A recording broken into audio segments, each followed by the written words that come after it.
सामने आया है क्लास में। और यहाँ पर जो आप जानते हो कि डिप्लोमा का फर्स्ट सेमेस्टर एग्जाम चल रहा है, तो उसमें सब थोड़ा बिजी था। तो आज हमारे एक ऐसे शख्सियत हमारे साथ हैं आज। उनका कोई परिचय का वैसे मोहताज नहीं है। उनका नाम है are D Kaushik. Guest faculty है आज हमारा। और आज से 4 दिन का आपका जो भी क्लासेस होगा वो मिस्टर कौशिक सर ले लेंगे, क्योंकि जो रूल्स एंड रेगुलेशंस है और ड्यूटीज ऑफ ऑफिशियल है, और ऑफिशियल का क्या क्या ड्यूटीज होता है, क्या क्या क्वालिटीज होता है, और उनके बारे में उससे ज़्यादा बेटर और कोई नहीं जा सकता, क्योंकि वो कई साल से इंटरनेशनल ऑफिशियल है। और नेशनल ऑफिशियल था ही और इंटरनेशनल ऑफिशियल है। आप देखा भी होगा, प्रो कबड्डी का सीजन 1 से लेके लास्ट सीजन तक उन्होंने ऐसे अंपायर भी काम किया, ऐसा टेक्निकल ऑफिशियल भी काम किया, और ऐसे थर्ड अंपायर भी काम किया वहाँ पर। जिस तरीके से आप रेफरेंस टीवी को देते हो, टीवी में आपको जो रिजल्ट रिजल्ट डिसीजन देते हो, वो काम भी किया उन्होंने प्रो कबड्डी के साथ में आके। तो उससे ज्यादा बहुत ज्यादा साल से कबड्डी से जुड़े हुए हैं, कबड्डी पैटर्न के साथ में। और रेलवे रेलवे का एम्प्लॉय है वो, अभी रिटायर्ड हो गया रेलवे से। तो काफी अनुभव है उनके पास, जो ऑफिशिएटिंग में किस तरीके से आपको परफॉर्म करना है, क्या क्या मूवमेंट होना चाहिए, किस तरीके से आपको रूल्स और रेगुलेशंस के बारे में चारों फॉर्मेट हमारा जाए, जो भी नेशनल स्टाइल कबड्डी हो या फिर हमारा इंडोर कबड्डी हो, बीच कबड्डी हो और सर्कल कबड्डी हो, इसका रूल्स के बारे में, कैसे उसका नॉकआउट में किस तरीके से होगा, टाई कैसे ब्रेक किया जाएगा, लीग में कैसे टाई ब्रेक किया जाएगा, और क्या क्या लेटेस्ट रूल्स और रेगुलेशंस हैं, वो खुद भी उन्होंने एक रूल्स के बारे में एक बुक्स भी उन्होंने लिखा है। ताकि जो इंग्लिश वर्जन पहले दिख रहा था 2017 का, उसके बाद वो उन्होंने उसको हिंदी में ट्रांसलेट किया, और काफी चीज उसके साथ में, जो इंग्लिश बुक्स में जो क्लैरिटी नहीं था, उन्होंने क्लैरिटी को और अच्छा बना के उन्होंने बुक में रिलीज किया गया है। वो आपके लिए काम आएगा, क्योंकि इंग्लिश में ज्यादा जानकारी नहीं होता, तो हिंदी में नेचुरली आपको उसको पढ़ के समझ सकते हो आप अच्छी तरह से। तो वो भी उन्होंने कबड्डी फील्ड में रह के काम किया, काफी साल का अनुभव है, और काफी का कबड्डी के जो उन्नति के लिए उन्होंने बहुत ज्यादा कंट्रीब्यूशन उनका इस फील्ड में। तो ऐसे जो एक्सपीरियंस वाला जो जो महान लोग हैं, उनसे अगर आपको उसका क्लास भी आपको मिल जाएंगे, तो शायद आपको काफी बहुत अच्छी तरह से समझ में आ जाएगा। ये भारत तर्माकर जी जरा उड़ के बैठे, तो क्या लेंगे आप? Thank you. तो ये जो ग्रुप आप बने हैं, एक दो बात करूंगा। ये जो ग्रुप बने, ये ग्रुप में वही लोग हैं जो यहाँ से फीस भरे हुए हैं। ओके। जो उसने जिन्होंने ये जो कोर्स के लिए 6 वीक सर्टिफिकेट कोर्स का 23-24 का जो भी कोर्सेस का फीस जो भरे हैं, 14,800 जो फीस भरे हैं, उन्हीं का ही लोग इसके अंदर है। और उसके अलावा इसके अंदर कोई भी है फीस नहीं भरे हो, और हमने ऊपर इसलिए नया ग्रुप किया था। अगर नहीं किया गया तो आप यहाँ से क्यूट होकर जा सकते हो, आप फीस भरी है उसके बाद आप आ सकते हो। अदरवाइज नहीं आपका अटेंडेंस लगेगा, और कहीं भी नहीं आपका यहाँ पर प्रैक्टिकल में आपको बुला दिया जाएगा। तो आप मेहरबानी करके, अगर ऐसा कोई है जो फीस नहीं भरे हो और इसके अंदर अगेन इसके अंदर हो, तो आप अपने आप लेफ्ट करके चले जाइए, अच्छा रहेगा। ओके। तो मैं और ज़्यादा बोलूँगा नहीं, क्योंकि टाइम कम है। तो मैं आर डी कौशिक सर को क्लास हैंड ओवर करने के लिए कर लेता हूँ। Sir, R D sir, thank you sir. Please thank you sir, captain साहब। Please sir, please sir. जितने भी ट्रेनीज आए हुए हैं 6 वीक कोर्स 23-24 के लिए, मैं सभी को यहाँ स्वागत करता हूँ। और उम्मीद करता हूँ कि मैं जो आपको बताऊंगा वो कबड्डी से रिलेटेड है ही होगा। और आप सभी कबड्डी खेले हुए भी हैं, आप कोचिंग भी किया है, और आप बहुत से ऐसे हैं जिन्होंने ऑफिशिएटिंग भी किया होगा। तो रूल्स के बारे में आप, मुझे लगता है तकरीबन सभी को मालूम है। लेकिन कुछ चीजों को यदि हम बार बार रिवाइज करें तो वो बार बार रिवाइज करने से बहुत अच्छी तरह याद हो जाता है। और जब हम कोई मैच खिला रहे हैं या हम कोचिंग कर रहे हैं तो उस समय हमारे को दिक्कत नहीं आती। तो आज जैसे कैप्टन साहब ने बताया, हमारे चीफ कोच साहब भास्कर साहब ने, कि 4 दिन की क्लासेस होंगी। इसमें चारों तरह की कबड्डी, हमारी नेशनल स्टाइल कबड्डी, बीच कबड्डी, इंडोर कबड्डी और सर्कल स्टाइल कबड्डी। ये चारों के रूल्स के बारे में हम बारी बारी पढ़ेंगे। और टेक्निकल ऑफिशियल्स की क्या ड्यूटी होंगी, उनका सिग्नल किस तरह से होना चाहिए, बिहेवियर कैसा होना चाहिए, और इस सब के बारे में पढ़ेंगे। डिसिप्लिन, पंचुअलिटी सब करने के लिए ज़्यादा मेहनत की जरूरत नहीं होती है, लेकिन फिजिकल फिटनेस जो बहुत ज़्यादा जरूरी है। जैसे एक प्लेयर की फिजिकल फिटनेस बहुत जरूरी है, उसी प्रकार एक टेक्निकल ऑफिशियल की फिटनेस भी जरूरी है। कई बार एक मैच खिलाने के बाद उसको रेस्ट मिलता है, कई बार 2-3 मैच भी लगातार खिलाने पड़ जाते हैं। यदि फिजिकल फिट नहीं है तो दिक्कत आती है। तो उसके बारे में हम आज जो है सबसे पहले हमारी नेशनल स्टाइल कबड्डी की जो रूल्स ऑफ द मैच और रूल्स ऑफ प्ले, हम ये दोनों आज करेंगे, क्योंकि हम भाग दौड़ में कुछ नहीं है, आराम आराम से करेंगे। एक एक रूल को मैं पढ़ता जाऊंगा। कोच साहब ने आपको सबको पीडीएफ भेजा हुआ है, मुझे उन्होंने बता दिया था कि सभी को पीडीएफ भेजा हुआ है। आप इसमें अपना स्क्रीन शेयर कर सकते हैं। तो आज सबसे पहले हम पढ़ेंगे रूल्स ऑफ प्ले। मैं एक बार आपके साथ स्क्रीन शेयर कर लेता हूं।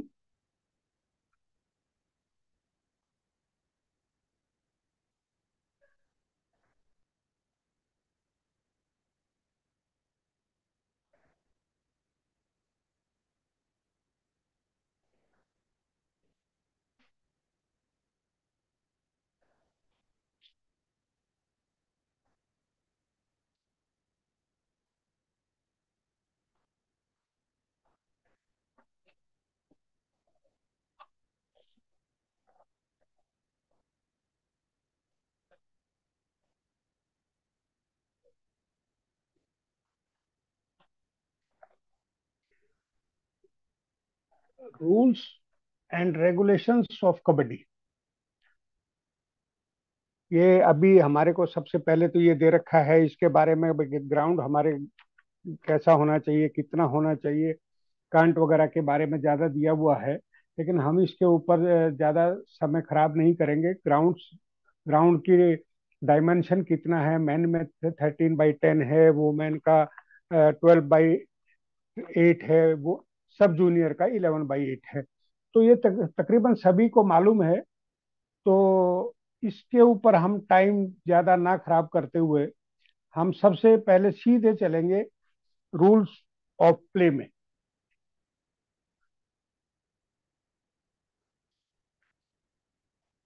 आपको मेरी आवाज आ रही है? हेलो? हेलो? यस सर, आवाज आ रहा है, आवाज आ रहा है। Thank you. सबसे पहला रूल हम करते हैं, हम 1 नंबर से 22 नंबर तक जो हमारे पास दे रखा है, ट्रिग्नोमेट्री दिया हुआ है, इम्यूनोलॉजी, कैंट क्या होती है, रेड क्या होता है, इस पर हम ज्यादा टाइम नहीं खराब करेंगे, सभी को मालूम है। Rules of play: the team that wins the toss will have to choice to elect either or ground or raid. The team which loses the toss will have the remaining choice. मैं आपको दोनों language में बोलूंगा। जो जब हम toss करते हैं तो दोनों कैप्टन्स को बुलाया जाता है, आप सबको पता है। तो उस समय टॉस रेफरी टॉस करता है, तो कोई भी कैप्टन चॉइस मांगता है, और जो टॉस जीतता है कैप्टन, उसको ग्राउंड या रेड लेने का चॉइस होता है। तो उसके बाद जो दूसरी टीम बच जाती है, the team second team have to right of the second choice. Means ये है कि जो कोई भी टीम यदि रेड मांगती है तो दूसरी टीम को ग्राउंड चूज करने का राइट है। Second, in the second half of the game, the side of play field will be changed. First half, जैसे सपोज हम सीनियर मैन का मैच हो रहा है, उसमें 20-5-20 का मैच होता है। जो फर्स्ट हाफ 20 मिनट जिस ग्राउंड में खेला है, 5 मिनट के इंटरवल के बाद उसको ग्राउंड चेंज करना होगा। Next, the team which did not start game with the red in the first half will start the game with red in the second half of the game। Means जिस team ने पहली red किया था, second half में उसके opponent team red करेगी। मतलब first half में जिस टीम ने रेड स्टार्ट की है, सेकंड हाफ में उसकी अपोनेंट टीम रेड स्टार्ट करेगी। The game in the second half will resume with the same number of players as they were in the end of the game। इसका मतलब ये है, आप जितने भी प्लेयर, जब लास्ट 20 मिनट फर्स्ट हाफ का 20 मिनट का मैच हुआ, जितने भी जिस साइड में प्लेयर्स थे उतने ही प्लेयर से मैच स्टार्ट होगा। इसमें मैं एक बीच में एक बता देता हूं आपको। एक हमारा डू और डाई रेड होता है, वो स्टार्ट ऑफ द मैच से फर्स्ट रेड से स्टार्ट होगा और जो हाफ टाइम तक वो कंटिन्यू चलेगा। बट हाफ टाइम के बाद यदि किसी भी टीम की सेकंड रेड थी, हाफ टाइम के एंड, फर्स्ट हाफ के एंड के टाइम पे, वो रेड सेकंड हाफ की फर्स्ट रेड में थर्ड रेड ना होके हमारे को, हम आप फर्स्ट रेड काउंट करेंगे, क्योंकि सेकंड हाफ में स्टार्ट होगा डू और डाई रेड। वो सेकंड रेड यदि थी फर्स्ट हाफ में, तो सेकंड हाफ में वो थर्ड रेड नहीं होकर सेकंड हाफ में हम फ्रेश से काउंट करेंगे। The player will be out if any part of his body touches the ground boundary the assist. इसमें पूरा पढ़ने की बजाय, यदि कोई भी प्लेयर, वो रेडर है या डिफेंडर है, ड्यूरिंग द मैच यदि उसका कोई भी बॉडी पार्ट ग्राउंड के बाहर टच करता है तो उस प्लेयर को आउट दिया जाएगा। और ड्यूरिंग रेड यदि ये है तो होता है, तो असिस्टेंट स्कोरर और अंपायर और रेफरी कोई भी उसको बाय कॉलिंग जर्सी नंबर उसको हम बाहर निकालेंगे। रेड कंटिन्यू रहेगी। ड्यूरिंग रेड कोई भी विसल नहीं बजाई जाएगी। बिना विसल बजाए आउट प्लेयर को जर्सी नंबर से बुलाकर उसको बाहर किया जाएगा। यदि ऐसा कोई प्लेयर अंपायर रेफरी की वार्निंग के बाद भी वो बाहर नहीं जाता है और स्ट्रगल में वो शामिल हो जाता है, तो ऐसी स्थिति में हम रेडर को सेफ देंगे और जिस डिफेंडर ने ये किया है, आउट होने के बाद भी स्ट्रगल में शामिल हुआ है, तो उसको वार्निंग दी जा सकती है और उसके अगेंस्ट टेक्निकल पॉइंट भी दिया जा सकता है।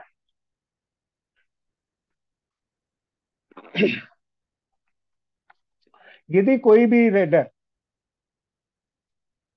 लॉबी में पहले आउट हो जाता है, आजकल थोड़ा सा ये इसमें डिस्प्यूट का है, लेकिन इसमें कोई डिस्प्यूट नहीं है।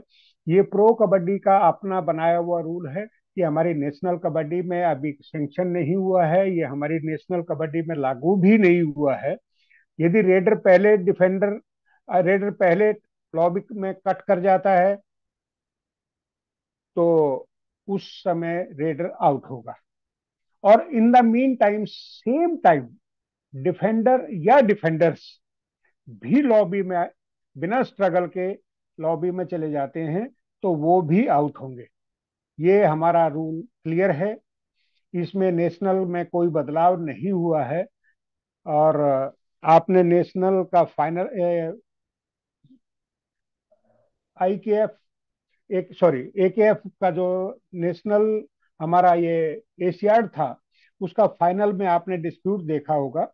उसमें डिस्प्यूट सिर्फ इतना था कि ये प्रो कबड्डी का रूल एम्पायर्स लागू कर रहे थे, जबकि ये नेशनल में और इंटरनेशनल में लॉबी रूल, यदि रेडर आउट होने के बाद डिफेंडर्स आते हैं, तो सिर्फ और सिर्फ प्रो कबड्डी में ये लागू किया गया है।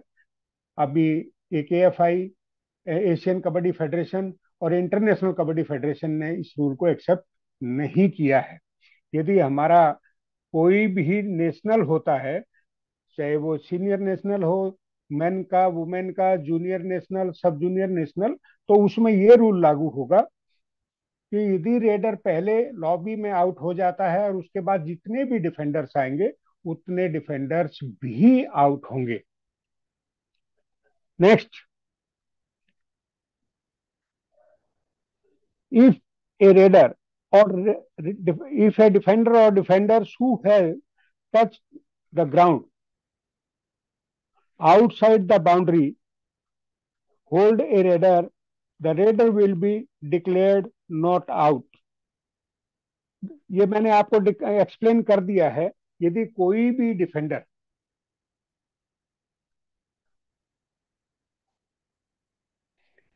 यदि कोई भी डिफेंडर बिना स्ट्रगल के आउट होने के बाद किसी भी रेडर को होल्ड करता है या करने के लिए उसमें अपने डिफेंडर्स का साथ देता है, तो उस स्थिति में रेडर हमारा आउट नहीं होगा और जो पहले से प्लेयर आउट है वो आउट दिया जाएगा और उसके को वार्निंग भी दी जा सकती है।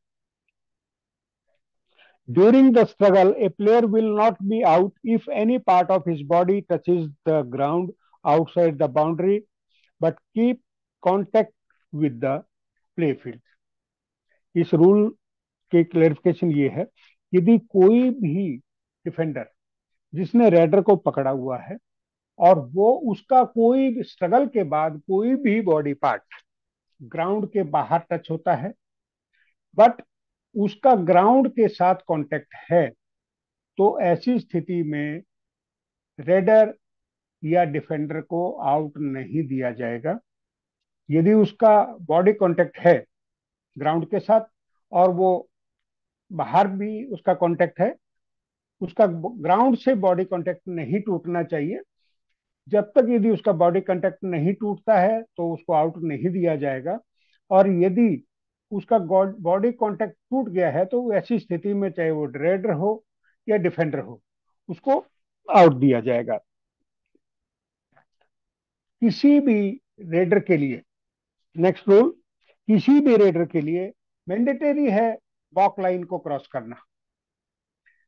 उसको प्रेस्क्राइब टाइम जो 30 सेकंड है उसमें कम से कम एक बार उसको वॉक लाइन क्रॉस करना जरूरी है।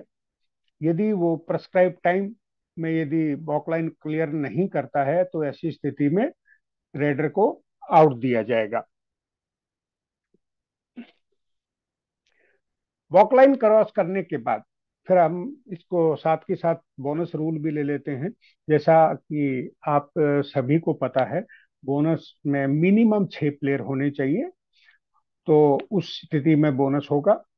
बोनस की एक कंडीशन और है, बोनस स्ट्रगल से पहले यदि वो क्लियर करता है रेडर, तभी उसी स्थिति में बोनस दिया जाएगा। यदि वो टच या स्ट्रगल से पहले बोनस क्लियर करता है तो बोनस दिया जाएगा। अदरवाइज स्ट्रगल या टच के बाद यदि वो बोनस करता है तो उस स्थिति में बोनस नहीं दिया जाएगा। कई बार हम देखते हैं मैचों में प्लेयर, हमारे 7 प्लेयर थे या 6 प्लेयर थे, रेडर वो डिफेंडर जो है सेल्फ आउट हो जाता है।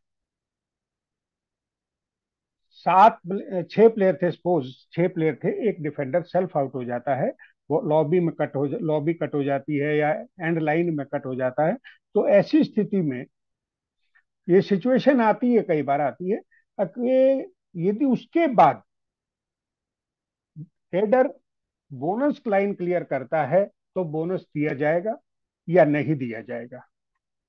मैं यहाँ क्लियर कर दूं, बोनस यदि 6 थे डिफेंडर और एक डिफेंडर सेल्फ आउट हो गया, उसके बाद यदि रेडर बोनस करता है तो ऐसी स्थिति में बोनस नहीं दिया जाएगा, क्योंकि जब रेडर ने बोनस क्लियर किया था तो उस समय ऑन ग्राउंड 5 प्लेयर्स काउंट होंगे। तो ये नहीं होगा, पहले कभी होता होगा तो मुझे नहीं मालूम है। अब यदि 6 रेड स्टार्ट के टाइम पर 6 हैं, ये ऐसा कोई रूल नहीं है। जब बोनस किया गया उस समय कितने प्लेयर हैं, 6 या 7, तभी बोनस दिया जाएगा, अदरवाइज बोनस नहीं दिया जाएगा। स्ट्रगल के बाद नेक्स्ट रूल, लॉबीज जो हमारी 1 मीटर की हैं दोनों साइड में, वो स्ट्रगल और टच के बाद इंक्लूड हो जाती हैं। लेकिन इसमें एक ध्यान रखने वाली बात यह है, लॉबी वही उसी कोर्ट की शामिल होती हैं जिस कोर्ट में रेड चल रही हो। ये ध्यान देने वाली बात है। हमारी बुक्स में लिखा रहता है वो lobbies are include after struggle, but मैं आपको यहाँ क्लियर करना चाहता हूं, दोनों ग्राउंड की नहीं, लॉबी सिर्फ वो ओपन होती हैं जिस ग्राउंड में हमारी रेड चल रही है या एक्शन चल रहा है। स्ट्रगल और टच के बाद रेडर भी लॉबी यूज कर सकता है, और डिफेंडर्स भी, डिफेंडर या डिफेंडर्स दोनों लॉबी यूज कर सकते हैं। यदि बिना स्ट्रगल के लॉबी में जाता है, भले ही रेडर जाए पहले, रेडर आउट है, डिफेंडर जाए तो डिफेंडर भी आउट है, चाहे एक जाए या दो जाए, बिना स्ट्रगल के लॉबी का प्रयोग नहीं किया जा सकता। रेडर को रेड अपने ग्राउंड से स्टार्ट करनी चाहिए, अपने ग्राउंड से कबड्डी बोलना शुरू करे, उसके बाद दूसरे ग्राउंड में टच करे। कई बार क्या होता है, आपने देखा होगा, आजकल थोड़ा कम हो गया है, पहले ये चलता था कि दूसरा कोई भी रेडर जाता था तो दूसरे के अपोनेंट के ग्राउंड को टच करके वो रेड स्टार्ट बोलना स्टार्ट करता था। ये फाउल है, उसको अपने ग्राउंड से रेड स्टार्ट करना चाहिए। और उसी प्रकार यदि वो अपोनेंट का कोर्ट पहले टच करता है तो उसके अगेंस्ट री रेड होगी और एक टेक्निकल पॉइंट दिया जाएगा। टेक्निकल पॉइंट के बारे में भी हम बात करेंगे, किस किस कंडीशन में टेक्निकल पॉइंट होंगे। लेकिन ये रेड के बारे में मैंने आपको बताया है। अगर रेडर को अपने कोर्ट से रेड स्टार्ट करना चाहिए, और स्ट्रगल हो, बोनस लेकर आए या एम्प्टी रेड में लेकर आए, उसकी कांट अपने कोर्ट में आके खत्म होनी चाहिए, तभी वो रेड सक्सेसफुल रेड मानी जाएगी। और नहीं तो उसको यदि 30 सेकंड पहले हो जाते हैं या लूज कांट हो जाती है किसी भी तरह से, तो उसको प्लेयर को आउट दिया जाएगा, यदि उसने अपने कोर्ट से रेड स्टार्ट नहीं किया और अपने कोर्ट को टच करने के बाद रेड खत्म मानी जाएगी, उससे पहले नहीं। Next rule, if A raider goes out of turn. Out of turn का मतलब ये होता है, जैसे आपका ही प्लेयर, कि कोई भी एक ए टीम के प्लेयर ने रेड डाली और ए टीम का प्लेयर दोबारा रेड खत्म होने के बाद दोबारा एंट्री कर देता है, तो उसको हम आउट ऑफ टर्न रेड करेंगे कहेंगे। क्योंकि आउट ऑफ टर्न का मतलब ये टर्न बी टीम की थी और ए टीम की रेड फिनिश हो चुकी है, खत्म हुई है, और ए टीम का ही रेडर अपोनेंट के कोर्ट में जाता है, तो इसको हम कहते हैं आउट ऑफ टर्न को रेड। ये ऐसी स्थिति में प्लेयर को आउट नहीं दिया जाएगा, और लेकिन टेक्निकल पॉइंट जरूर दिया जाएगा उसके अगेंस्ट। नेक्स्ट रूल, एक टर्न टर्न में एक ही रेडर अपोनेंट के कोर्ट में एंट्री कर सकता है। यदि दो जाते हैं तो दोनों को हम वापस बुलाएंगे, टेक्निकल पॉइंट देंगे और रीरेड करेंगे। ऐसी स्थिति में आउट नहीं दिया जाएगा, प्लेयर दो जाएं या तीन जाएं। कई बार प्लेयर मैच की स्पीड के हिसाब से, टेम्पो के हिसाब से, कई बार जल्दी में या एक दूसरे के अनसमझ, अभी कौन सा रेडर जाएगा, दो भी चले जाते हैं तो तीसरे का भी पैर कट हो जाता है, तो हम उनको आउट नहीं देंगे। तो तीनों को, हम तीनों को वापस बुलाएंगे। ऐसी स्थिति में टेक्निकल पॉइंट एक ही होगा, ये ध्यान देने वाली बात है। अब प्लेयर तीन चले गए, कोई बात नहीं, गलती की है, उनके अगेंस्ट टेक्निकल पॉइंट दिया जाएगा, लेकिन रेड उसी उन्हीं की होगी। और जरूरी नहीं है, ये भी बात है, ये भी जरूरी नहीं है अब जो दो रेडर गए थे या तीन गए थे, उन्हीं में से कोई रेड करे। ऐसी स्थिति में कोई दूसरा रेडर भी जा सकता है, लेकिन रेड से पहले उसके अगेंस्ट में टेक्निकल पॉइंट दिया जाएगा। नेक्स्ट है, after a raider has reached his half, the opponent will start his red. जब पहले रेडर की रेड समाप्त हो जाती है तो दूसरी टीम का रेडर विद इन 5 सेकेंड उसको रेड स्टार्ट करना होगा। यदि वो 5 सेकेंड के अंदर अंदर अपनी रेड समाप्त शुरू करने में सफल नहीं रहता है, तो ऐसी स्थिति में उसके अगेंस्ट एक टेक्निकल पॉइंट दे दिया जाएगा, बट रेड उसी की रहेगी। रेड सेम टीम की रहेगी, रेड में कोई बदलाव नहीं होगा, लेकिन उसके अगेंस्ट यदि वो मोर देन 5 सेकेंड लेता है तो उसको एक उसके अगेंस्ट में एक टेक्निकल पॉइंट दे दिया जाएगा। Next, if a raider who is caught by the defenders escape from their attempt may reaches his court safely, he will not be pursued। इसमें ये बोलते हैं, परशु के बारे में बताया है, यदि कोई भी रेडर स्ट्रगल के बाद अपने कोर्ट में एंट्री करता है तो ऐसी स्थिति में उसके अगेंस्ट परशु का प्रयोग नहीं किया जाएगा। परशु, हमारे नेशनल कबड्डी के बारे में मैं क्लियर कर दूं, परशु कब कब की जा सकती है। यदि एम्प्टी रेड करके आता है रेडर, तब परशु हो सकता है। बोनस लेकर आए तब भी परशु हो सकता है। और मियर टच का ये होता है, खाली रेडर ने टच किया हो उसको हम मियर टच की कंडीशन में लाते हैं। और यदि उस कंडीशन में कोई भी डिफेंडर्स अटेम्प्ट टू होल्ड करता है तो उसको हम मियर टच नहीं मानेंगे। तो ये तीन कंडीशन है, मियर टच, एम्प्टी रेड और बोनस। इन तीनों स्थिति में, केवल तीनों स्थिति में एक रेडर को परसू किया जा सकता है। अदरवाइज स्ट्रगल हुआ है तो ऐसी स्थिति में वो अपने कोर्ट में जाता है तो उस प्लेयर को परसू नहीं किया जा सकता।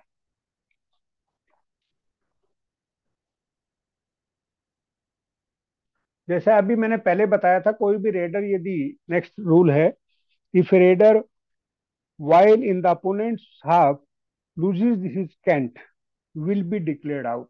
वो ये पहले मैंने बता दिया अभी। जो कोई भी रेडर अपोनेंट कोर्ट में लूज कांट होती है, मोर देन 30 सेकंड हो जाता है, तो वो रेडर को आउट दिया जाएगा। नेक्स्ट रूल आता है, when a raider is held the defender और defender should not deliberately stifle his cant by shutting his mouth, tackle violently, which may lead injury, do any type of scissoring, use any unfair means to keep the hold if done। इसमें एक clear किया है, आप गर्दन से, कंधे से ऊपर, एक रूल में लिखा हुआ है, क्लियर लिखा हुआ है कि कंधे से ऊपर हम डिफेंडर को नहीं पकड़ सकते, उसका मुंह बंद नहीं कर सकते, गर्दन नहीं दबा सकते, उसकी आंखों के ऊपर कोई भी ऐसा काम या कोई भी ऐसी सिचुएशन आप पकड़ते हैं जिससे इंजरी हो सकती है, चाहे इंजरी कम हो या सीवियर इंजरी हो। इंजरी को हम इंजरी ही काउंट करते हैं, कम या ज्यादा नहीं। तो ऐसी स्थिति में उसको, डिफेंडर को पनिश किया जा सकता है एक सिचुएशन के हिसाब से। उसको ग्रीन कार्ड भी दिया जा सकता है, वार्निंग दी जा सकती है, उसको येलो कार्ड दिया जा सकता है, और उसको रेड कार्ड देकर मैच से बाहर भी किया जा सकता है। तो हमें ध्यान रखना होगा, अंपायर को, रेफरीज को, कोई भी डिफेंडर या सिर्फ डिफेंडर नहीं, यदि कोई रेडर भी अनफेयर मीन्स करता है, डेलिबरेटली किसी रेडर को, डिफेंडर को मुक्का मारता है या कोई ऐसे हाथ मारता है, कोणी मारता है, तो डिफेंडर के ऊपर भी ये जो रूल लागू होता है वो रेडर के ऊपर रूल लागू होता है। क्योंकि अनफेयर मीन्स हम कबड्डी में बर्दाश्त नहीं करेंगे। अनफेयर मीन्स में मैंने आपको बताया, वार्न जैसी भी स्थिति होगी, अकॉर्डिंग टू सिचुएशन उसको वार्निंग दी जा सकती है, उसको येलो कार्ड दिया जा सकता है और उसको रेड कार्ड भी दिया जा सकता है। और यदि उसको पूरे टूर्नामेंट से बाहर करना है तो एक चीज का ध्यान रख लें हम, कई बार मैंने, एक कई बार तो नहीं, एक दो बार मेरे सामने ऐसी सिचुएशन आई है, एम्पायर या रेफरी ने एक अनफेयर मींस करने के बाद एक रेडर को डिबार फ्रॉम टूर्नामेंट कर दिया। आपको मैं सबको अनुरोध करूंगा, एक छोटा सा एग्जांपल देता हूं। जो एक हमारा मेन जो कंट्रोलिंग ऑफिसर होता है उसमें एक रेफरी होता है, एम्पायर होते हैं, असिस्टेंट स्कोरर, स्कोरर, आजकल लाइन एम्पायर भी होते हैं। सभी की ड्यूटी बराबर है, सभी को मैच को कंट्रोल करना है, सभी को अनफेयर मींस नहीं होने देना है। बट नेक्स्ट मैच में किसकी क्या पोस्टिंग होगी हमें नहीं पता। आज तक कबड्डी में कम से कम ये नहीं किया गया कि ये परमानेंट आज रेफरी है तो ये पूरे टूर्नामेंट में रेफरी रहेगा, ये अंपायर है तो अंपायर रहेगा। ड्यूटी चेंज होती है। इसलिए आप ये ध्यान रखें, रेफरी आप सिर्फ उसी मैच के हैं, पनिशमेंट भी आप उसी मैच के अकॉर्डिंग दे सकते हैं। आप ग्रीन कार्ड वार्निंग दीजिए, yellow card with technical point दीजिए या रेड कार्ड दीजिए, आप सिर्फ और सिर्फ उसी मैच के लिए दे सकते हैं। उसके बाद रेड कार्ड दिया गया है, टेक्निकल कमेटी के पास ये बात जाती, टेक्निकल कमेटी डिसीजन लेगी अब उस प्लेयर को नेक्स्ट मैच में खेलना है या नहीं। आप से अनुरोध है, कृपा करके ऐसा ना करें, डिबार्ड फ्रॉम द टूर्नामेंट। आपके पास सिर्फ और सिर्फ एक ही मैच की पावर है, उसमें जो आप पनिशमेंट देना चाहें, वार्निंग देना चाहें या कुछ भी करना चाहते हैं उसके साथ, तो सिर्फ उस मैच के लिए कर सकते हैं। आप पूरे टूर्नामेंट के लिए आप ऑथराइज नहीं है, उसके लिए अलग से टेक्निकल कमेटी होती है। तो इसमें कपड़ा पकड़ना, बाल पकड़ना, मुंह बंद करना, चोट पहुंचे, इंजरी किसी किस्म की भी चोट पहुंचे, वो कम पहुंचे या ज्यादा, वो चोट मींस इंजरी यदि कोई भी होती है तो ऐसी स्थिति में उसी के अनुसार उसको सजा दी जाएगी। और यदि रेडर के साथ आप ऐसा हुआ है तो उस स्थिति में रेडर को सेफ दिया जाएगा, रेडर को आउट नहीं दिया जाएगा। यदि आपने उसके टी शर्ट या शॉर्ट या बाल पकड़ के या गर्दन पकड़ के उसको रोका है, ऐसी स्थिति में उसको रेडर को सेफ दिया जाएगा। और जिस भी प्लेयर ने ये किया है, स्थिति के अनुसार उसको आउट भी दिया जा सकता है, येलो कार्ड, ग्रीन कार्ड सब हो सकता है उसके साथ। Next, if A raider does not score और लूज एनी पॉइंट और टेक मोर देन 30 सेकेंड, यदि कोई भी प्लेयर डू और डाई रेड है, डू और डाई रेड में आप सभी जानते हैं, अब उसमें पॉइंट स्कोर करना आवश्यक है। यदि वो पॉइंट स्कोर नहीं करता है और मोर देन 30 सेकेंड लेता है अपोनेंट के रेड में, तो रेडर आउट हो जाएगा। यदि बिना पॉइंट स्कोर किए भी अपने कोर्ट में आता है तो भी रेडर को आउट दिया जाएगा।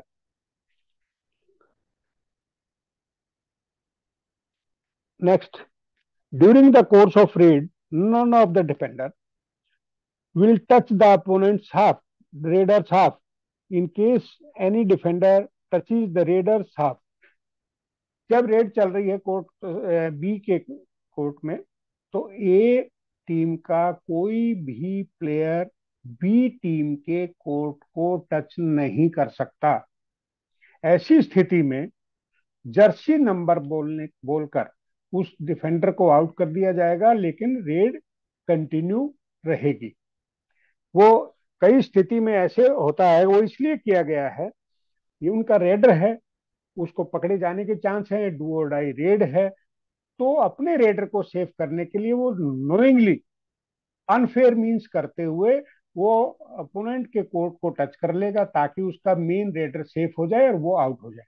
ऐसी स्थिति के लिए ये रूल है, कोई भी रेडर यदि रेड कर रहा है तो वो रेडर की टीम का कोई भी डिफेंडर जिस कोर्ट में रेड हो रही है, रेड चल रही है, उसको टच नहीं करेगा। यदि वो टच करता है तो ऐसी स्थिति में उसको आउट दे दिया जाएगा।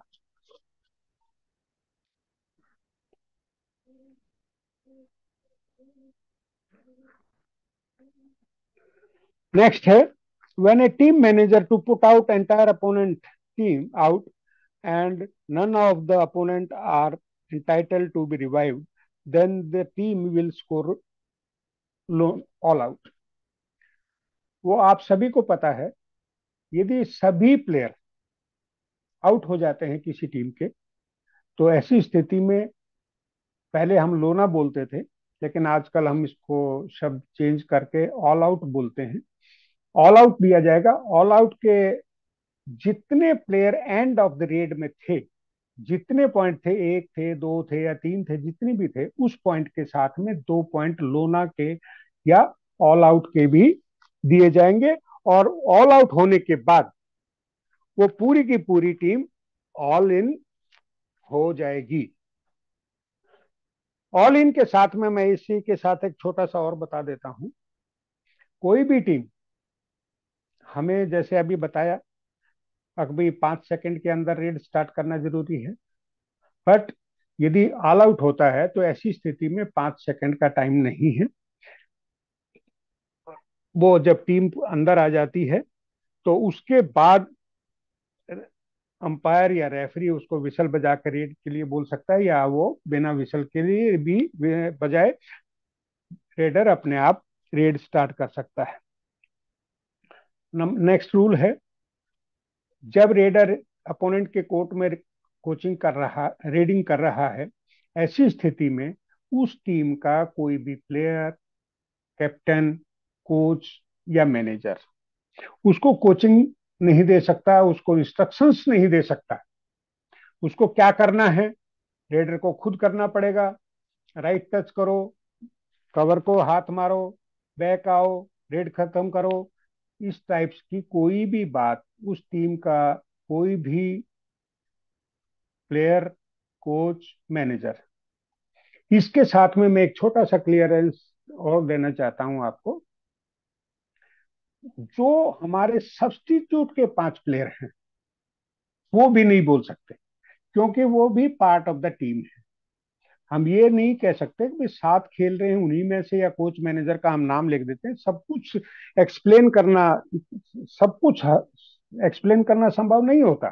कि मैं फिर भी, अब आज मुझे मौका मिला है आप लोगों के सम्मुख आने का, कुछ बताने का, तो मैं आपको बता दूं, जो एक्स्ट्रा प्लेयर हैं वो ही रूल उनके ऊपर भी लागू होते हैं जो कोर्ट के अंदर प्लेयर्स हैं उनके ऊपर होते हैं। और यदि कोई भी प्लेयर आउट होकर बाहर बैठा है, वो भी इंस्ट्रक्शंस देता है, वो भी कोचिंग देता है, तो उसको आउट प्लेयर को भी यदि स्थिति ऐसी है तो नहीं मानता, वार्निंग के बाद भी, फर्स्ट वार्निंग के बाद यदि सेकंड वार्निंग उसको दी जाती है, तो उसको technical point with yellow card out player को भी दे दिया जाएगा। और यहाँ चल बात चल ही रही है तो मैं बता दूं, और उसका टाइम 2 मिनट का जो सस्पेंशन टाइम है, वो उसके रिवाइव होने के बाद स्टार्ट होगा, ना कि उसको येलो कार्ड देते ही।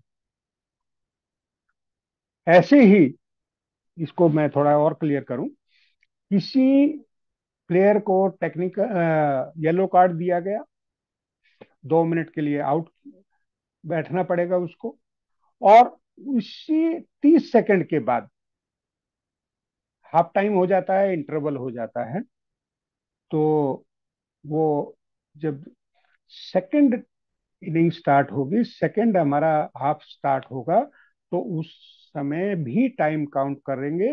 वो 30 सेकंड पहले के 1.5 मिनट सेकंड हाफ में भी उसको बाहर बैठना पड़ेगा, और पूरे 2 मिनट करने के बाद ही वो ग्राउंड में आ सकता है। ये मैंने पहले बता दिया आपको। नेक्स्ट रूल, कोई भी रेडर, एक रेडर को या defender, to be held by any part of his body above shoulder deliberately, जैसे मैंने हिंदी में बता दिया आपको, क्लियर भी कर दिया। डेलिबरेटली, जान पूछ कर गर्दन दबाना, मुंह बंद करना, आंखों में हाथ मारना, कान पकड़ के खींचना, ये सब डेलिबरेटली यदि कोई करता है तो ये फाउल है। ऐसी पोजीशन में रेडर को सेफ देंगे और उस डिफेंडर को हम पनिश करेंगे।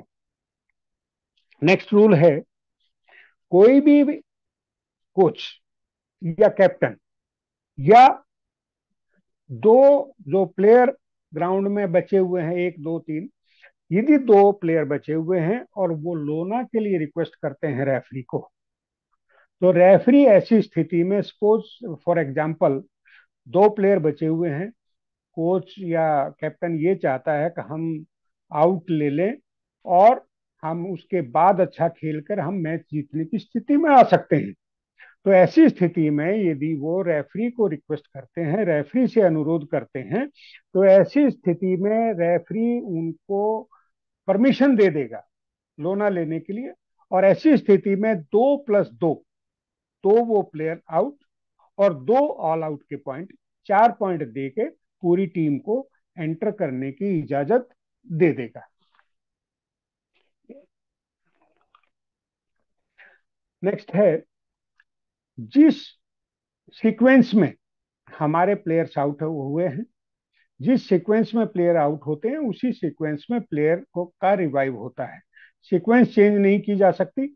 यदि कोई player, out player, sequence change करके और डेलिबरेटली अंदर आ जाता है, तो ऐसी स्थिति में उसके अगेंस्ट टेक्निकल पॉइंट जाएगा, और रिवाइव वो ही उसको बाहर करके और रिवाइव उसी प्लेयर को करेंगे जिसका नंबर था।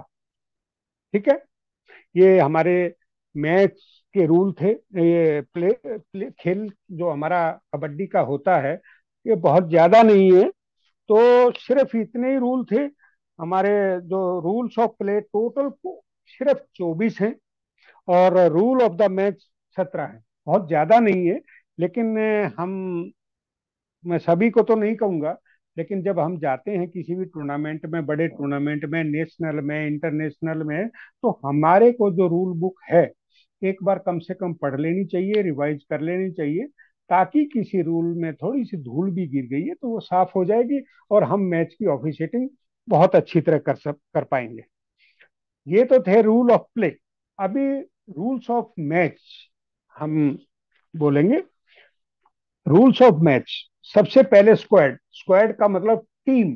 टीम कितने प्लेयर्स की होनी चाहिए? मैं नेशनल की बात कर रहा हूं, प्रो कबड्डी का कोई बात ही नहीं करूंगा, और आप कंफ्यूज भी मत होना प्रो कबड्डी के लिए। मैं यहाँ कोई रूल उसके बारे में बताऊंगा नहीं, जो बताना था मैं बता चुका हूँ।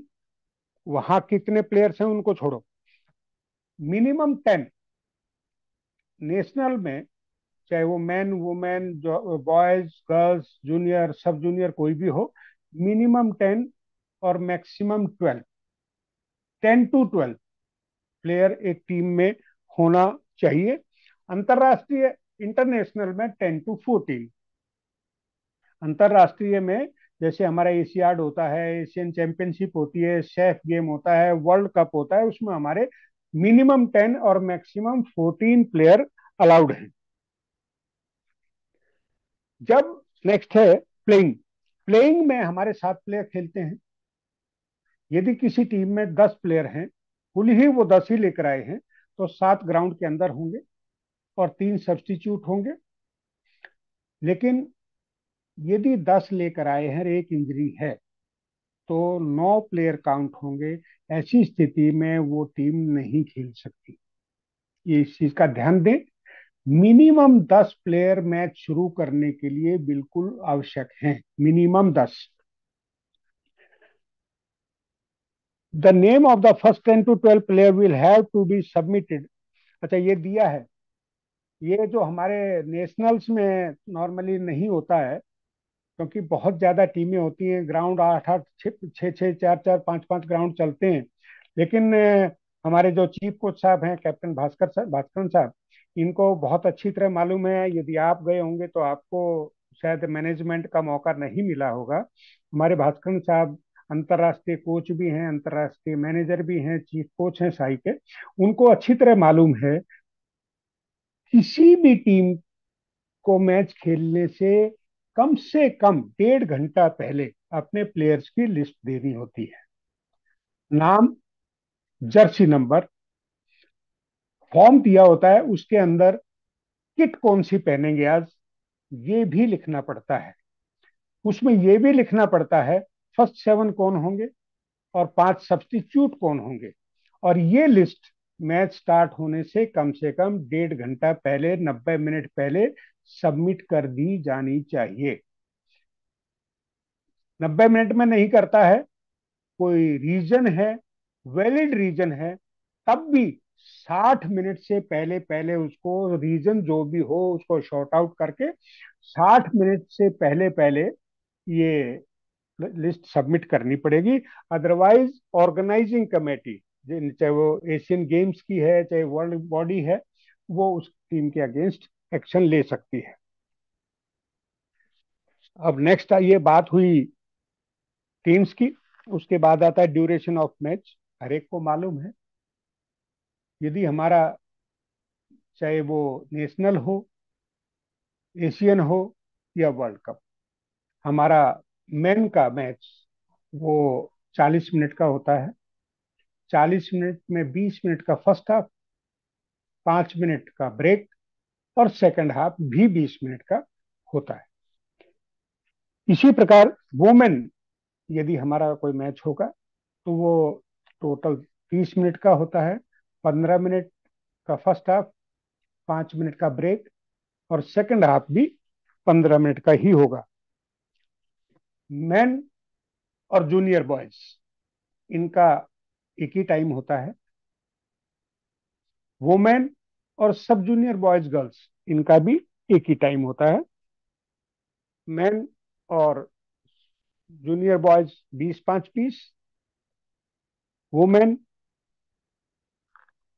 चाहे वो, सॉरी, वुमेन, सब जूनियर बॉयज गर्ल्स और जूनियर गर्ल्स, इनका टाइम 15 5 15 का ही होता है।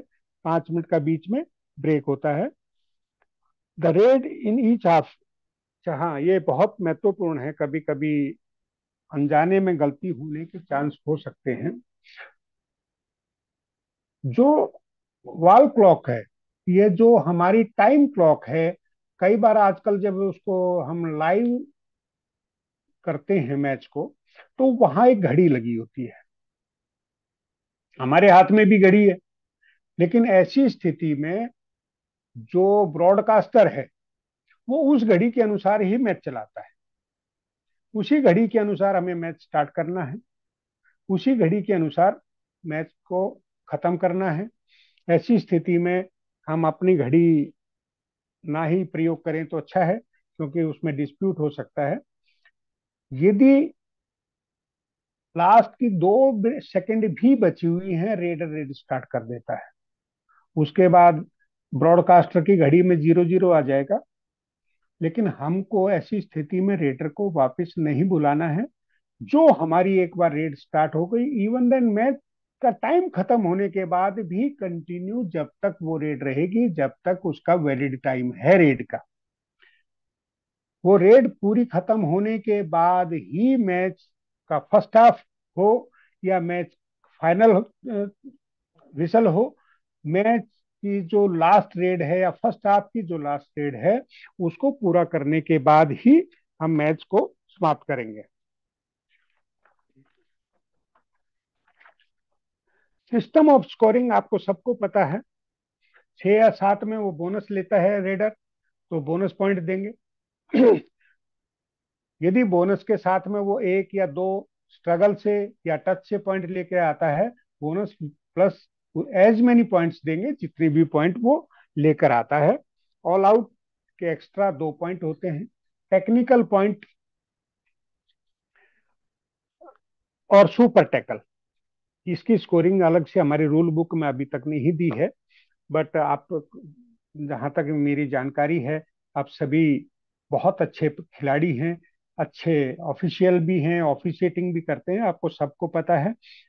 यदि सुपर टैकल होता है तो पहले सुपर टैकल का पॉइंट लगाया जाएगा, उसके बाद प्लेयर के Jersey number.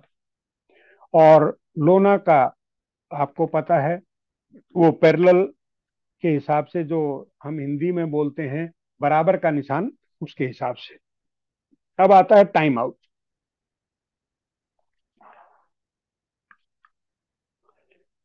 Time out, each team will be allowed to take 2 time outs of 30 second in each half. आप इसको ध्यान से सुन लीजिए, क्योंकि इससे नेक्स्ट रूल थोड़ा सा इसके साथ में इन्वॉल्व हो जाएगा। प्रत्येक कोच, चाहे वो ए टीम का कोच है या बी टीम का कोच है, दोनों कोचेस को फर्स्ट हाफ में दो दो टाइम आउट, 30 30 सेकंड के दो दो टाइम आउट लिए जाएंगे। टीम ए के कोच को 2 टाइम आउट अलाउड है। ऐसी स्थिति में दूसरी टीम का कोच या मैनेजर भी कोचिंग कर सकता है। सेकंड हाफ में भी सेकंड हाफ में भी दो दो टाइम आउट होंगे।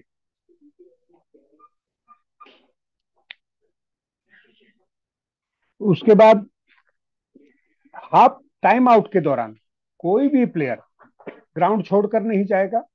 ना ही वो पानी पीने के लिए जा सकता है, ना ये टावल के लिए यूज कर सकता है, ना ये कुछ और। यदि वो करता है तो ऐसी स्थिति में उस टीम के अगेंस्ट में एक टेक्निकल पॉइंट दिया जाएगा।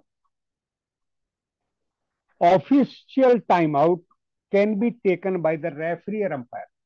यदि कोई इंजरी हो जाती है, रीलाइनिंग करना है, यदि कोई सपोज फॉर एग्जांपल डू और डाई मशीन में 30 सेकंड मशीन में कोई इश्यू आ जाता है या किसी भी प्रकार से, तो रेफरी या अंपायर उसका ऑफिशियल टाइम आउट ले सकते हैं। लेकिन प्लेयर्स के ऊपर वही रूल लागू होंगे जो टीम के टेक्निकल टीम्स के ऊपर लागू होते हैं, कि टाइम आउट के दौरान कोई भी प्लेयर बाहर नहीं जा सकता है। यदि इस रूल को वो वायलेट करता है तो उस टीम के अगेंस्ट में टेक्निकल पॉइंट दिया जाएगा। इसमें एक रूल नंबर 51 पार्ट डी में दिया है, the time out rule can be redefined by the organizing committee of the particular event by the prior permission। इसका मतलब ये हुआ, ये हमारा नेशनल के रूल हम पढ़ रहे हैं। ऐसी कंडीशन में यदि कोई ऑर्गेनाइजिंग कमेटी रूल बदलना चाहती है, अब भाई हम दो दो टाइम आउट नहीं देंगे, हम एक एक टाइम आउट देंगे, या एक टाइम आउट 30 सेकंड का ना होकर 45 सेकंड का होगा, तो ये prior permission of the AKFI, यहाँ IKF लिखा हुआ है। यदि हम कोई लोकल टूर्नामेंट कर रहे हैं तो IKF तक शायद नहीं पहुंच पाएंगे। जहां तक मैं समझता हूँ यहाँ AKFI होना चाहिए IKF की जगह। तो हम AKFI से ही परमिशन लेते हैं। हम कोई भी ऑल इंडिया टूर्नामेंट ऑर्गेनाइज करते हैं, हम डिस्ट्रिक्ट टूर्नामेंट करते हैं, स्टेट टूर्नामेंट करते हैं, तो under edges of amateur kabaddi federation of India करते हैं। तो हमारे को prior permission with the amateur kabaddi federation of India करके, यदि AKFI हमें परमिशन दे देती है, तो हम उसको टाइम आउट के रूल को रीडिफाइन कर सकते हैं। Next, substitution. ये सबसे महत्वपूर्ण रूल है इसका। इसमें थोड़ा सा कंफ्यूजन है, क्योंकि जो पब्लिक है वो आजकल लाइव टेलीकास्ट देख रही है प्रो कबड्डी का। जब प्रो कबड्डी का, ये हमें कहने में या मानने में कोई हिचक नहीं होनी चाहिए, प्रो कबड्डी की वजह से ही हमारी कबड्डी की बहुत लोकप्रियता हुई है, लोकप्रियता बढ़ी है, ज्यादा लोगों ने देखना शुरू किया है। बहुत से प्लेयरों को मॉनेटरी बेनिफिट भी हो रहा है। जो बेचारे बेचारे सॉरी, मैं गलती हो गई, बेचारे नहीं, जो प्लेयर्स हमारे जॉब में नहीं हैं, या कोई और काम नहीं उनके पास है, तो उनसे, और वो मेहनत भी करते हैं तो अच्छा पैसा भी उनको मिल रहा है, शोहरत भी मिल रही है, और पैसा भी मिल रहा है। तो इसमें कोई दो राय नहीं है, प्रो कबड्डी की वजह से खिलाड़ी और कबड्डी बहुत ऊपर गए हैं।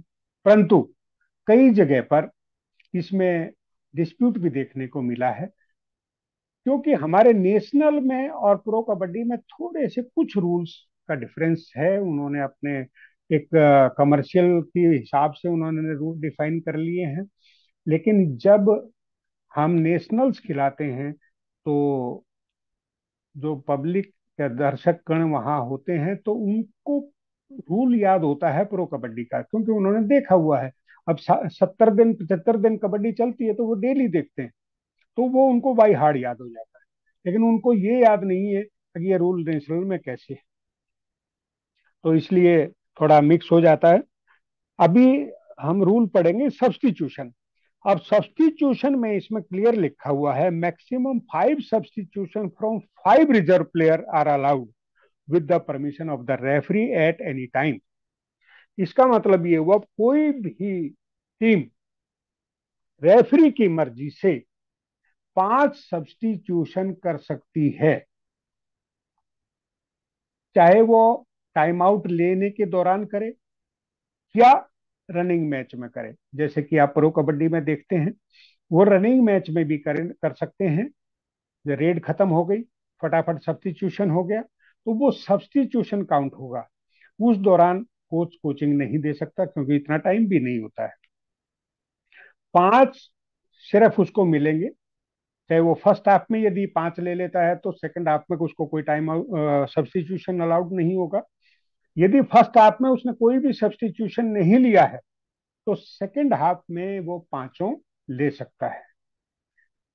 टाइम आउट के दौरान भी यदि वो लेता है, तो दोनों चीज काउंट हो जाएंगी। उस कोच की टाइम आउट भी काउंट होगा और सब्स्टिट्यूशन भी काउंट होंगे। सब्स्टिट्यूशन हर हालत में केवल 5 ही मिलेंगे।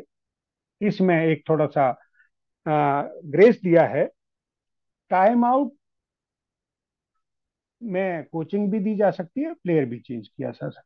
लेकिन सब्स्टिट्यूशन में जब प्लेयर चेंज होगा, तो उस समय कोचिंग नहीं होगी।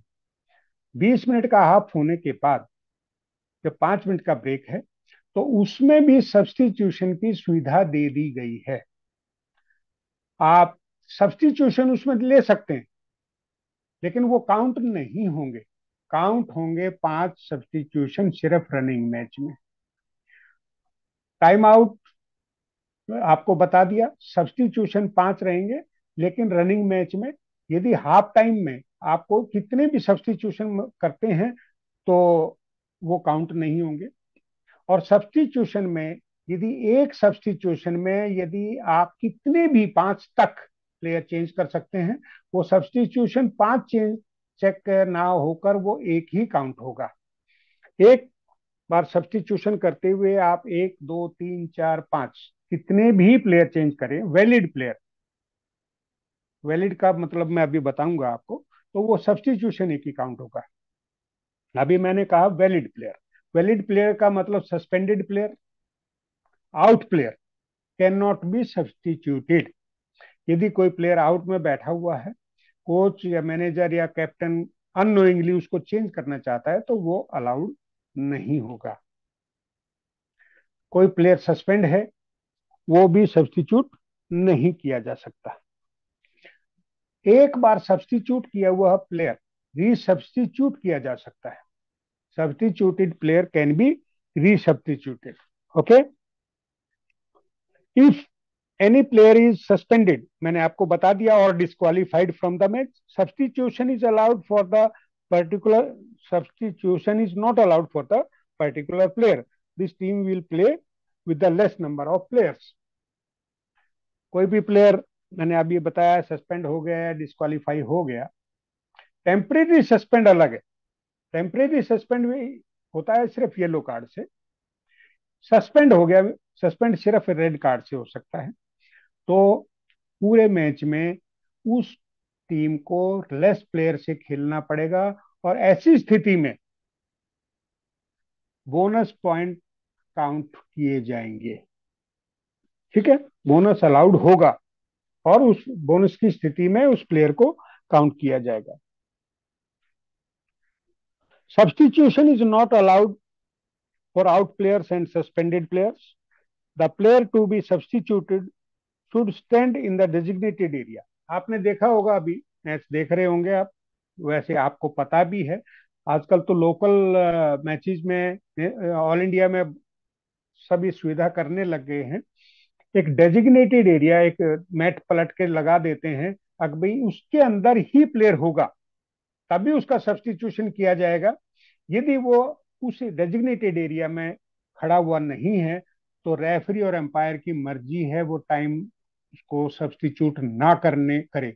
भले ही कोच बाद में कहे मेरा टीम हार गई, आपने सब्स्टिट्यूशन नहीं दिया, लेकिन ये रूल इज रूल कि कोई भी प्लेयर जब तक डेजिग्नेटेड एरिया में नहीं है, जब तक सब्स्टिट्यूशन नहीं दिया जाएगा।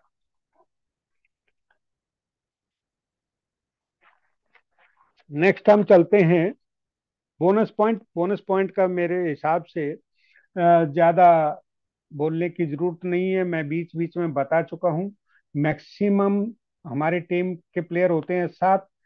बोनस हमारे को मिनिमम 6 प्लेयर होना चाहिए, 6 या 7। हम सीधी भाषा में बात करें, बोनस हमारे को तभी अलाउड करेंगे हम एक रेडर को जब टीम में 6 या 7 प्लेयर होंगे। स्ट्रगल्स के बाद बोनस नहीं दिया जाएगा। बोनस के बाद कितने भी वो और टच करता है या स्ट्रगल से पॉइंट लाता है तो उस रेडर को उतने पॉइंट दिए जाएंगे। यदि बोनस लेने के बाद वो रेडर की टैकल हो जाती है तब भी उसका बोनस वैलिड रहेगा। बोनस रेडर को दिया जाएगा, टैकल का पॉइंट डिफेंडिंग टीम को दे दिया जाएगा। ये इसी प्रकार फर्स्ट हाफ 20 मिनट में और लास्ट के 20 मिनट में ये मैच चलता रहेगा एम्पायर्स के द्वारा। यदि कोई डिस्प्यूट होता है तो उसमें वो आजकल आप देख ही रहे होंगे, वो आपस में डिस्कस करते हैं और जो बेस्ट उनकी नज़र में होता है ग्रुप की में, तो वो डिसीजन देते हैं और ऐसे पूरा 40 मिनट तक चलता है। और लास्ट में मैं आपको बताऊं, बोनस का पॉइंट जरूर दिया जाता है। बोनस का आपने सबको पता है, ट्रेंगल बनाई जाती है, लेकिन बोनस के वाइस कोई भी प्लेयर रिवाइव नहीं हो सकता। रिजल्ट, फिर हम आते हैं रिजल्ट के ऊपर। ये पॉइंट स्कोरर नोट करता रहता है और मैच के एंड में जिस टीम के ज्यादा स्कोर हैं उस टीम को विनर डिक्लेयर किया जाता है। तो ऑटोमेटिकली दो टीम है, जिस टीम ने ज्यादा पॉइंट स्कोर किए हैं वो विनर हो गई और जिसके कम है वो टीम मैच लूजर हो गई। अभी आगे हम बात करेंगे उसके स्कोरिंग के बारे में, अब भाई इसमें लीग पॉइंट कितने मिलेंगे। उससे पहले हम बात कर लेते हैं tie in the knockout match. यदि पर्टिकुलर 40 मिनट में 20-5-20 के बाद कोई भी टीम, कोई भी दोनों टीमें, यदि मैच के दोनों का स्कोर बराबर बराबर है, फॉर एग्जांपल 22-22 दोनों का स्कोर है, तो वो मैच टाई हो जाएगा। ऐसी स्थिति में हम क्या करेंगे, ये सिर्फ नॉकआउट मैचेज में होता है, कि लीग मैचेज में ये पद्धति नहीं अपनाई जाती। नॉकआउट मैचेज में रिजल्ट निकालना जरूरी है, इसके लिए इसमें नॉकआउट का सिस्टम बनाया है। तो दोनों टीमें अपने 7-7 प्लेयर ग्राउंड में उतारेंगी। ये क्लियर कर दूं, ये कई बार क्वेश्चन अराइज होता है, वो सेम प्लेयर होंगे क्या? नहीं, ये सेम प्लेयर नहीं होंगे। कोई भी 7 आप 12 में से 5-5 रेड के दौरान आप कोई भी 7 प्लेयर एंटर कर सकते हो। दोनों टीमों के लिए ये है, कोई भी 7-12 में से। ये जरूरी नहीं है कि जो 20 मिनट का मैच समाप्त हुआ जो प्लेयर थे वही होने चाहिए, नहीं, 12 में से कोई भी 7-7 प्लेयर कोच अपने एंटर कर सकता है। उसमें 5 प्लेयर को रेड करना होता है। कोच या कैप्टन अपने पांचों प्लेयर के नेम विद जर्सी नंबर देगा और उनका सीक्वेंस भी देगा।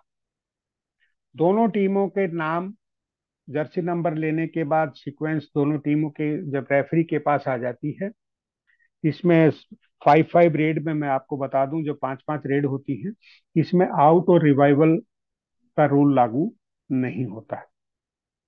रेड स्टार्ट होती है रेफरी के परमिशन से ही। जब तक रेफरी विसल के लिए रेड स्टार्ट नहीं करता, तो रेडर अपनी मर्जी से रेड स्टार्ट नहीं कर सकता। बारी बारी से टीमें जाती हैं, प्लेयर जाएंगे। इसमें एक और क्लियर कर दें, बाक लाइन कम बोनस लाइन के ऊपर मैच, पूरी पांच पांच पांच रेड उस एक टीम की, पांच दूसरी टीम की, वो बाक लाइन कम बोनस लाइन, ये जो बाक लाइन है हमारी, उसको हम बोनस लाइन के रूप में ट्रीट करेंगे। और बाक लाइन वो क्रॉस करता है तो उसको एक बोनस भी दिया जाएगा। और उसके बाद वो 2 पॉइंट लाए, एक लाए या ना लाए, तो उसको नहीं लेकर आता पॉइंट, एडिशनल पॉइंट नहीं लेकर आता, तो खाली बोनस मिलेगा रेडर को। और यदि उसके साथ पॉइंट लाता है तो बोनस प्लस पॉइंट्स मिलेंगे। ऐसे ही इसमें यदि रेडर बोनस नहीं लाता है और टच भी नहीं, पॉइंट भी नहीं लेता है, तो ऐसी स्थिति में डिफेंडिंग टीम को एक पॉइंट मिल जाएगा। रेडर आउट बोल दिया जाएगा, बट वो बाहर नहीं जाएगा, क्योंकि 5-5 रेड्स में आउट एंड रिवाइवल रूल लागू नहीं होता।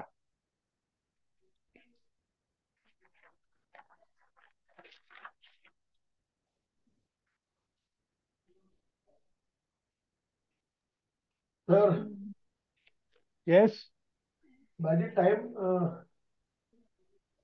टाइम भाई जी मेरे को तो याद नहीं है, अब बाकी आप कैसे बोलेंगे वो हो जाएगा।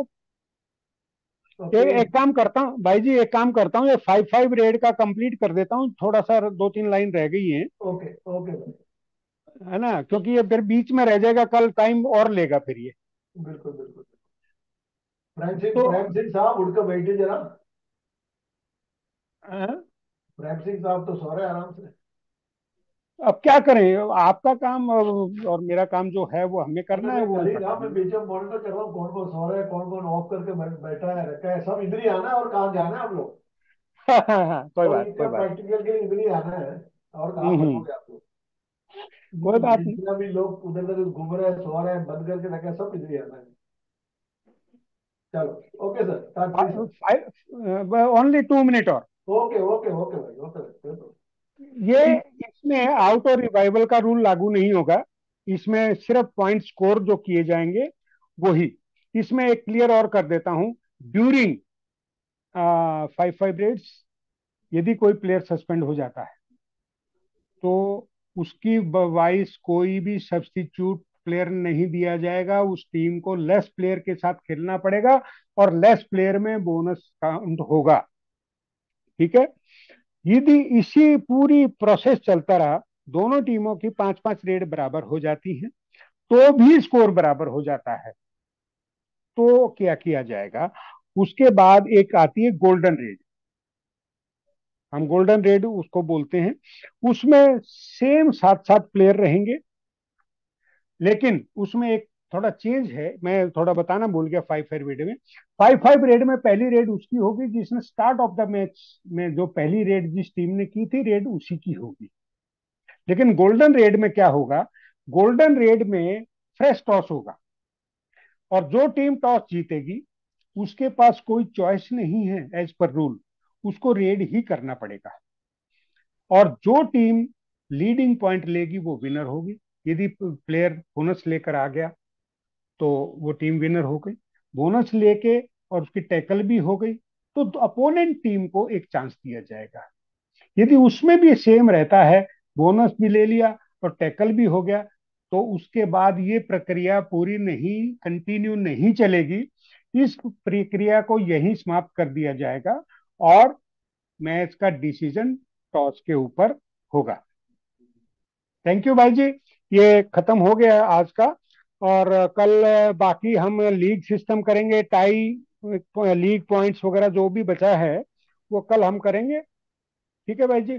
ठीक है भाई, ठीक है भाई। जी। Thank you. कल कल आप लोगों का क्लास होगा 11:45 टू 1 o'clock। ओके। तो आज जो भी क्लास, इसलिए आज का एक दिन दिया था आप लोगों को शाम के टाइम के लिए, और कल से हमारा जो पुराना टाइम होगा 11:45 टू 1 o'clock। तो आप 11:30 11:45 पे आप ज्वाइन हो जाइएगा। और अगर इसमें 142 लोग हैं, वैसे तो हमारे पास 300 के आसपास लोग आने चाहिए, आधा ही लोग क्लास में। तो ये ओपन नहीं कर रहा हम आज डाउट क्लियर करने के लिए, कल आपको डाउट क्लियर कर, ऑलरेडी आज लेट हो गया। ओके। इसमें नंबर ना कुछ हाथ ऊपर कर रहे हैं, क्या आइडिया पता नहीं मुझे भी। अब एक के लिए अभी कोई इसको ओपन करूं तो बात बनेगा नहीं, तो कॉमन शायद आप लोग के मन में ये बात हो सकता है कि प्रैक्टिकल कब होगा। नेचुरली सबका मन में यही है, यही होगा। प्रैक्टिकल का अभी तक डिसाइड नहीं किया। नॉर्मली हम जनवरी 8 तारीख से प्रैक्टिकल करने के सोच रहा हूँ। लेकिन जहाँ यहाँ का जो अवेलेबिलिटी अकोमोडेशन है, किस तरीके से कैसे आएंगे जाएंगे, उसका एक बार मार्क करना पड़ेगा। उसके बाद आपको क्लियरली आपको इन्फॉर्म करेंगे, आपको प्रॉपर रिजर्वेशन करने का टाइम आपको मिल जाएगा। बैंगलोर ही आना है और कहीं जाना नहीं। आप लोग को सबके सब जितना भी लोग हैं, चाहे आसाम से हो चाहे जम्मू से हो, सबका सब बैंगलोर ही आना है। तो ये जो टाइम होगा ये आपको दिया जाएगा। ओके। तो थैंक यू। बाकी जो भी डाउट होगा ये आपको कल क्लियर किया। कोच ओके साहब ने भाई, जो थैंक टाइम यू। कोच साहब ने जो टाइम चेंज किया, मुझे ये लगता है कि इवनिंग में सो जाते हैं थक के। कल 11:30 इसलिए रखा कि भी सारे फ्रेश होंगे। जी जी, बिल्कुल बिल्कुल बिल्कुल। जी। Thank you all of you. Thank you very much. See you okay, tomorrow. Thank you, thank thank you, you. Thank you. Thank you.